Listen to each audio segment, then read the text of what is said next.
Healthy plate presence అటుకుల ఉప్మా.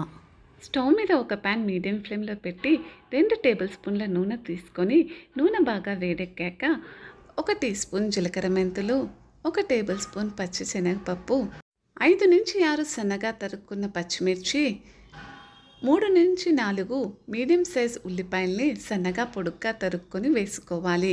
3 నుంచి 5 నిమిషాల పాటు ఇవన్నీ కూడా దోరగా వేయించుకోవాలి. ఇవి ఇలా వేగుతుండగా ఒక గిన్నెలో 3 కప్పుల దొడ్డు అటుకులు తీసుకొని బాగా నీటితో శుభ్రపరచుకొని ఒక 3 నిమిషాల పాటు నానబెట్టుకోవాలి. స్టవ్ మీద బాగా వేగుతున్న ఉల్లిపాయల మిశ్రమంలోకి 1 టేబుల్ స్పూన్ అల్లం వెల్లుల్లిపాయ పేస్ట్ వేసి పచ్చివాసన పోయేదాకా వేయించుకోవాలి.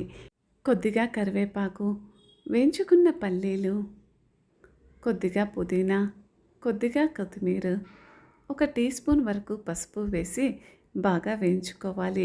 పసుపు కూడా పచ్చివాసన పోయేదాకా వేయించుకోవాలి. ఒక మీడియం సైజ్ నిమ్మకాయ రసము, 5 నుంచి 6 జీడిపప్పు పలుకులు ఇందులో వేసి బాగా కలిపి ఇప్పుడు వరకు మనం నానబెట్టుకున్న అటుకుల్ని గట్టిగా నీరంతా కూడా పిండి వేసి ఇప్పుడు ఈ తాలింపు మిశ్రమానికి చేర్చుకొని అంతా కూడా బాగా కలిసేలాగా తగినంత ఉప్పు వేసి కలుపుకోవాలి.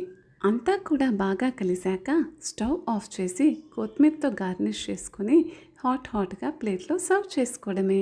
ఈ రెసిపీ కనుక మీకు నచ్చినట్టయితే లైక్ చేసి, షేర్ చేసి, సబ్స్క్రైబ్ చేయండి. Thank you.